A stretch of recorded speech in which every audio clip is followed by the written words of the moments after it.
গল্প রহস্য পরিবারের সকলকে স্বাগতম। আশা করি সবাই খুব ভালো আছেন। আজ আমরা শুনব শরদিন্দু বন্দ্যোপাধ্যায়ের লেখা স্যাটায়ার ধর্মী একটি ছোট গল্প, তিমিঙ্গিল।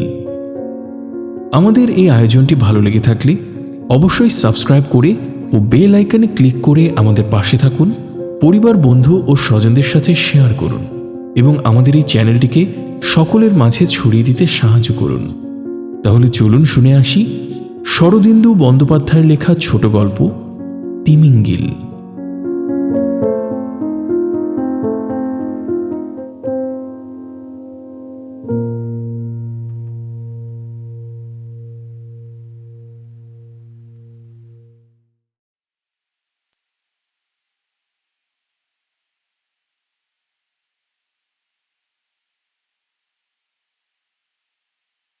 তিমি মৎস্যই যে পৃথিবীর বৃহত্তম জীব, এ বিষয়ে জ্ঞানী ব্যক্তিরা একমত। আমি কিন্তু নিতান্ত অজ্ঞ হওয়া সত্ত্বেও বলিতে পারি যে তিমিঙ্গিল নামধারী আরেকটি অতি বৃহদায়তন জীব আছে, যাহারা তিমি মৎস্যকে গিলিয়া খায়। বিশ্বাস না হয় অভিধান দেখুন। অপিচ তিমিঙ্গিল যদি থাকিতে পারে, তবে তিমিঙ্গিল গিল যাহারা তিমিঙ্গিলকে গিলিয়া খায় থাকিবে না কেন? এবং তিমিঙ্গিল গিল থাকা যদি সম্ভবপর হয়, তবে তিমিঙ্গিল গিল গিল থাকিতেই বা বাধা কি? এইভাবে প্রশ্নটাকে অনন্তের পথে ঠেলিয়া লইয়া যাওয়া চলিতে পারে, কিন্তু তাহাতে অনর্থক কতকগুলা গিল গিল গিল বাড়িয়া যাওয়া ছাড়া আর কোনোই লাভ হইবে না। আমাদের প্রতিপাদ্য এই যে জগতের সর্বত্রই বৃহৎকে বৃহত্তর গ্রাস করিয়া থাকে, অর্থাৎ বীর ভোগ্যা বসুন্ধরা। শ্রীযুক্ত নিশিকান্ত গুপ্ত মহাশয় বিছানায় চিত হইয়া শুইয়া চিন্তা করিতেছিলেন। রাত্রি 11:27 সময়ে তিনি হঠাৎ তড়াক করিয়া শয্যায় উঠিয়া বসিলেন। ঘরে আর কেহ থাকিলে মনে করিত নিশিকান্তবাবু বুঝি বৈদ্যুতিক শক খাইয়াছেন। হইয়াছিল তাই।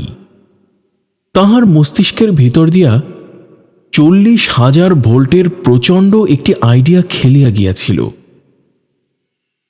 নিশিকান্তবাবু একজন লব্ধ প্রতিষ্ঠ দালাল, ব্যবসা সম্পর্কেও সকল বিদ্যার হুন্ডি। তাহার বয়স 50-এর কাছাকাছি। ক্রয় বিক্রয় তেজি মন্দা বাজার জ্ঞান সম্বন্ধে তাহার সমকক্ষ কলিকাতা শহরে বড় কেহ ছিল না। এই সূক্ষ্ম বাজার জ্ঞানের ফলে গত 25 বৎসরে তিনি কত লক্ষ টাকা সঞ্চয় করিয়াছিলেন, তাহা তিনি ও ইম্পেরিয়াল ব্যাংকের কর্তৃপক্ষ ছাড়া আর কেহ জানিত না। যাহারা কর্নওয়ালিস স্ট্রিটে তাহার চমৎকার সুসজ্জিত দোতলা বাড়িখানা দেখিত, তাহারা সহিংসভাবে অনুমান করিত মাত্র। কিন্তু গত কয়েক বৎসর ধরিয়া বাজারের এমন অবস্থা হইয়াছে যে নিশিকান্ত বাবুর চিত্তে সুখ নাই। কাজকর্ম প্রায় বন্ধ আছে, কারণ কাজ করিতে গেলেও লাভের মাত্রা এত কম হস্তগত হয় যে খরচা পোষায় না।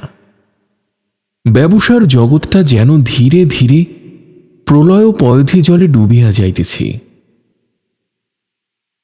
নিশিকান্তবাবুর অবশ্য অর্থোপার্জনের কোনো প্রয়োজন নাই। ব্যাংক হইতে 6 মাস অন্তর যে সুদ বাহির করেন, তাহাতে তাহার 5টা হাতি পুষিলেও ব্যয় সংকোচ করিতে হয় না।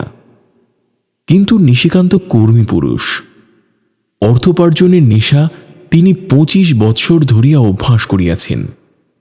তাই আফিমের মৌতাতের মতো উপার্জনের মোহই তাহাকে বেশি করিয়া চাপিয়া ধরিয়াছে। অথচ দারুণ পরিতাপের বিষয় এই যে বর্তমান মন্দার বাজারে উপার্জন একেবারেই নাই। নিশিকান্ত জগৎব্যাপী অবসাদের মধ্যে কোথাও একটু আশার আলো দেখিতে পাইতেছিলেন না।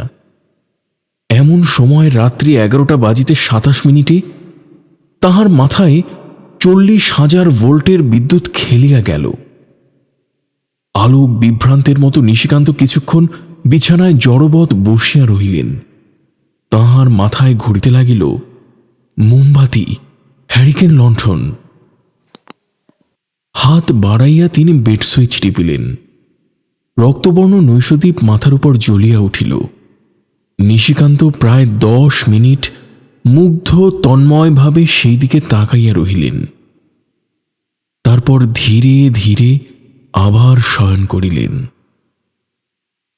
বালিশের পাশে তাহার নোটবুক ও পেন্সিল থাকিত। নিশিকান্ত বুকের তলায় বালিশ নিয়া উপর হইয়া শুইলেন। তারপর নোটবুকের পাতা উল্টাইতে লাগিলেন। নোটবুকের অবদ্ধ ইঙ্গিতে তাহার ব্যবসা সংক্রান্ত যাবতীয় গুপ্ত কথা লেখা ছিল। তিনি সেগুলি পড়িতে পড়িতে মনে মনে হিসাব করিতে লাগিলেন। প্রথমে হিসাব করিলেন কত টাকা তিনি ইচ্ছা করিলেই ব্যাংক ও অন্যান্য স্থান হইতে বাহির করিতে পারেন। হিসাব বোধ করি বেশ মনোমত হইল, কারণ তিনি পরিতোষের নিঃশ্বাস ত্যাগ করিলেন। অতঃপর তিনি নোটবুকের পাতায় পেন্সিল দিয়া আরেক জাতীয় অঙ্ক কষিতে আরম্ভ করিলেন। বোধহয় এটা খরচের হিসাব। সমস্ত যোগ করিয়া 5 লক্ষ টাকার কিছু বেশি হইল। নিশিকান্ত খাতা হইতে মুখ তুলিয়া বিড়বিড় করিয়া কি বলিলেন। তারপর নোটবহি বন্ধ করিয়া বালিশের পাশে রাখিয়া দিলেন। তাহার মুণ্ডিত মুখে 10,000 দীপশক্তির যে হাসিটি ফুটিয়া উঠিল, তাহার কাছে রক্তবর্ণ নৈশদ্বীপের প্রভা একেবারে ম্লান হইয়া গেল। তিনি মনে মনে বলিলেন, 3 দিনে 72,000 টাকা, মানে রোজ 24,000। নিশিকান্তবাবুর স্ত্রী পাশের ঘরে শয়ন করিতেন। মাঝের দরজায় পর্দার ব্যবধান। নিশিকান্তবাবুর দ্বিতীয় পক্ষ। তবে ভার্যাটি নেহাত তরুণী নয়, বয়স 32-33। তিনি অত্যন্ত শৌখিন এবং বন্ধ্যা। এই জন্য বাংলা সাহিত্যে তাহার প্রবল অনুরাগ। প্রায়ই মাসিক পত্রিকায় কবিতা লেখেন। নিশিকান্তবাবু ঘাড় ফিরাইয়া দেখিলেন পর্দার নিচে দিয়া আলো দেখা যাইতেছে। বুঝিলেন গৃহিণী এখনো মাসিক পত্র শেষ করেন নাই। জিজ্ঞাসা করিলেন, এগা জেগে আছো? পাশের ঘর হইতে হ্যাঁগা উত্তর দিলেন, আলুথালু বস্ত্র কোমরে জড়াইয়া নিশিকান্ত স্ত্রীর ঘরে গেলেন। স্ত্রী পিঠে বালিশ দিয়া অর্ধ শয়ানো অবস্থায় শয্যায় দেহ প্রসারিত করিয়াছিলেন। মাথার শিয়রে একটা ত্রিপদের শীর্ষে বৈদ্যুতিক ল্যাম্প জ্বলিতেছিল। স্ত্রী কাগজ হইতে মুখ তুলিয়া নিশিকান্তবাবুর চেহারা দেখিয়া ঈষৎ ভ্রুকুটি করিলেন।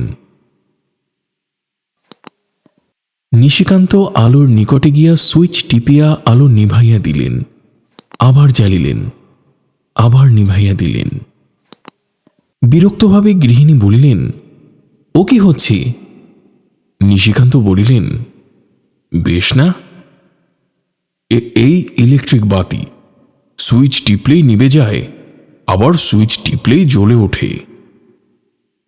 স্ত্রী ধমক দিয়া বলিলেন, এত রাত্রে হলো কি তোমার? নিশিকান্ত স্ত্রীর শয্যার একপাশে আসিয়া বসিলেন। একটু যেন অন্যমনস্কভাবে বলিলেন, আমি ভাবছি একটা ছাপাখানা করতে কত খরচ লাগে। স্ত্রীর হাত হইতে মাসিক পত্র পড়িয়া গেল। তিনি সচকিতে উঠিয়া বসিলেন। বহুদিন হইতে তাহার বাসনা নিজের ছাপাখানা করিয়া একটি মাসিক পত্রিকা বাহির করেন। পত্রিকার নাম হইবে মন কুসুম। সম্পাদিকা হইবেন স্বয়ং শ্রী মাধুরী দেবী। স্বামীকে এই সুন্দর পরিকল্পনার কথা বলিয়াছিলেন। কবিতার মাসিকপত্র কিরূপ চলিবে সে বিষয়ে নিশিকান্ত বাবুর মনে কোনো মোহ ছিল না। অথচ স্ত্রীর একটা শখ মিটাইবার ইচ্ছা তাহার যে একেবারেই ছিল না তাহা নয়, কিন্তু বাজার মন্দা বলিয়া নিশিকান্ত গা করেন নাই। মাধুরী দেবী এক নিঃশ্বাসে বলিলেন, সত্যি কিনবে? আমার কতদিনের যে শখ। মন কুসুম কেমন হবে নামটি বলো তো? নিচে লেখা থাকবে সম্পাদিকা শ্রী মাধুরী দেবী। খরচ এমন কিছু নয়। সেদিন নীলকান্ত প্রেসের মালিক আমার কাছে এসেছিল। তারা প্রেস বিক্রি করতে চায়। কোথা থেকে শুনেছে আমি কিনতে পারি। খুব বড় প্রেস, ইংরেজি বাংলা সব আছে। নতুন দাম 27,000 টাকা। বলছিল 18,000 পেলেই বিক্রি করবে। তা কষামাজা করলে হয়তো কিছু কমেও দিতে পারি। নিশিকান্ত ঈষৎ চিন্তা করিয়া বলিলেন, খবর নিও, যদি 12,000 ছাড়ে তো নিতে পারি। মাধুরী দেবী বলিলেন, অত কমিয়ে দেবে কি? আচ্ছা। নিশিকান্ত শয্যাপ্রান্ত হইতে উঠিলেন। মাধুরী দেবী তাহার হাত টানিয়া ধরিয়া বলিলেন, এখনই শুতে চললে? নিশিকান্ত আলস্য ভাঙিয়া বলিলেন, হ্যাঁ, আর দেখো, কাল 2 টিন ভালো কেরোসিন তেল আর গোটা 10 হ্যারিকেন লণ্ঠন কিনে আনিও, আর 5 বান্ডিল মোমবাতি। বলিয়া নিগুড়ভাবে হাস্য করিতে করিতে তিনি নিজের শয্যায় গিয়া শয়ন করিলেন।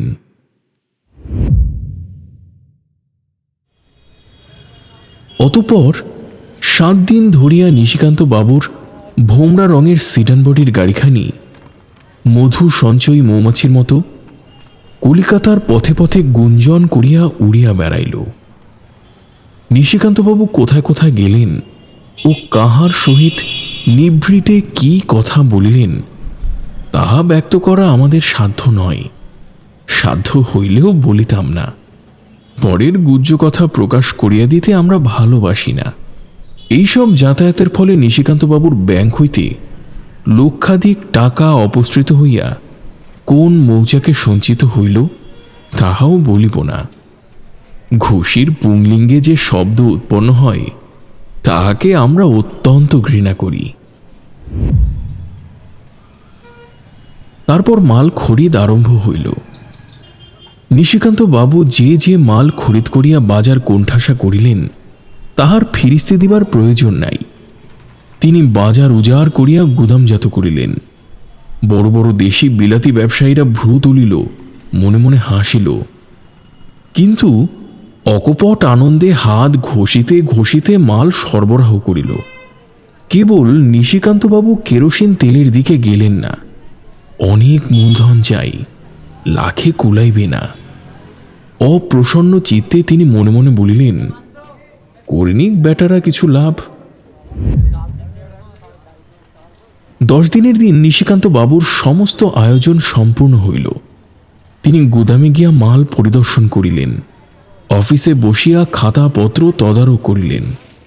তারপর চেয়ারে ঠেসান দিয়া একটি স্থূলকায় সিগার ধরাইয়া বলিলেন, এইবার। সেই দিন রাত্রি 7টার সময় কলিকাতা শহরের সমস্ত বিদ্যুৎবাতি নিভিয়া গেল।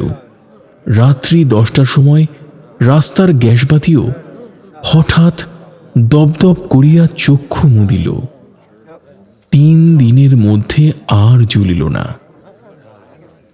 আলোকহীন মহানগরীর বর্ণনা আমরা করিব না। অন্ধকারের যে একটা রূপ আছে, কালিমা লইয়া যাহাদের কারবার তাহারা সেরূপ নয়ন ভরিয়া দেখুন এবং বর্ণনা করুন। নিশিকান্তবাবুর মতো আমরা আলোর কারবারি। রাস্তা এবং ঘর অন্ধকার, ট্রাম বন্ধ। হ্যারিকেন লণ্ঠন ও মোমবাতির দর ব্যাঙের মতো লাফাইয়া লাফাইয়া চড়িতে লাগিল। অথচ ওই 2টি দ্রব্য নিশিকান্ত বাবুর গুদামে বন্ধ। তিনি অল্পে অল্পে ছাড়িতে আরম্ভ করিলেন। দ্বিতীয় রাত্রেও যখন আলো জ্বলিল না, তখন চারিদিকে বিরাট হৈ হৈ পড়িয়া গেল। আশ্চর্য দৈব দুর্ঘটনায় গ্যাস ও ইলেকট্রিক যন্ত্র এমন খারাপ হইয়া গিয়াছে যে কিছুতেই মেরামত হইতেছে না। কিন্তু গৃহস্থের আলো চাই। লণ্ঠন ও মোমবাতির দাম এমন একটা কোঠায় গিয়া উঠিল যে কল্পনা করাও কঠিন। নিশিকান্তবাবু মাল ছাড়িতে লাগিলেন। এবং ব্যাংকে টাকা পাঠাইতে লাগিলেন। যেসব বড় বড় ব্যবসাদার এক গাল হাসিয়া নিশিকান্তকে মাল বিক্রয় করিয়াছিল, তাহারা হাত কামড়াইতে লাগিল। দ্বিতীয় দিন সন্ধ্যার সময় নিশিকান্তবাবু হিসাব করিয়া দেখিলেন, তাহার মূলধন উঠিয়া 12,000 টাকা উদ্বৃত্ত হইয়াছে। তাছাড়া এখনো 60,000 টাকার মাল গুদামে মজুদ। 12,000 টাকা পকেটে লইয়া নিশিকান্তবাবু অফিস হইতে বাড়ি ফিরিলেন। স্ত্রী 3টা লণ্ঠন জ্বালিয়া স্বামীর জন্য সহস্তে চা তৈয়ার করিতেছিলেন।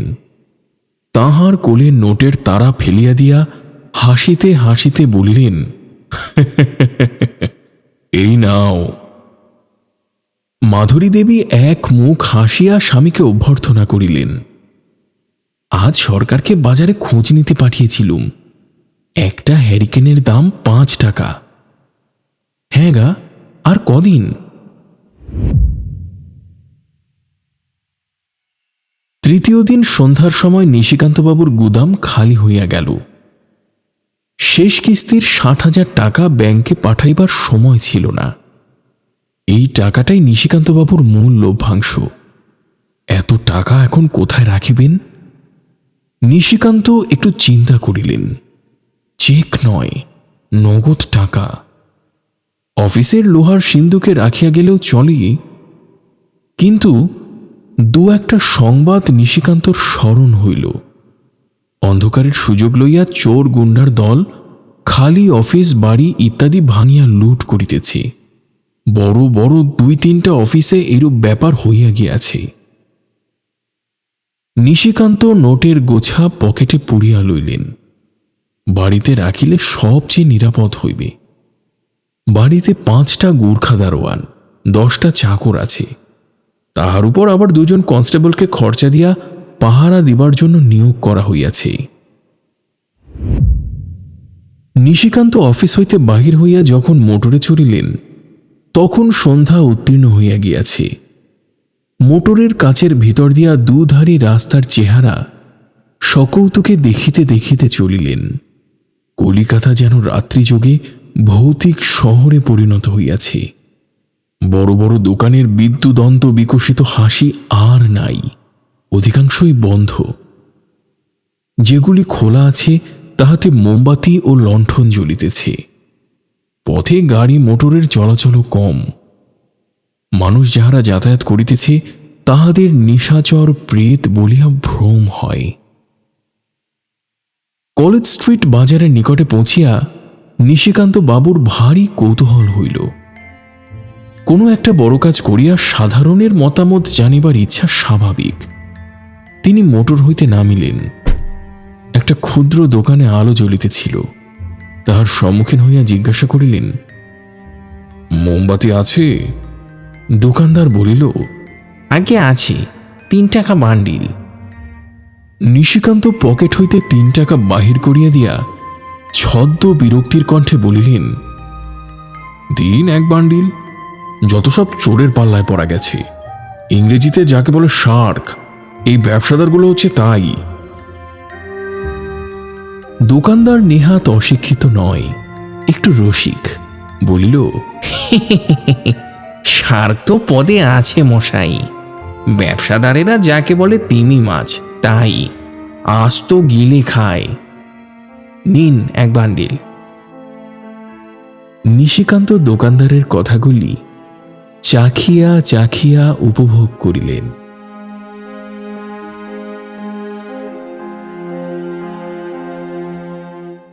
আজ আমরা শুনলাম শরদিন্দু বন্দ্যোপাধ্যায়ের লেখা স্যাটায়ার ধর্মী রচনা বা ছোট গল্প তিমিঙ্গিল। আমাদের এই আয়োজনটি ভালো লেগে থাকলে অবশ্যই সাবস্ক্রাইব করে ও বেল আইকনে ক্লিক করে আমাদের পাশে থাকুন। পরিবার, বন্ধু ও স্বজনদের সাথে শেয়ার করুন। প্রচুর বই পড়ুন। নিজে ভালো থাকুন, অন্যকেও ভালো রাখুন। অনেক ভালো। ধন্যবাদ।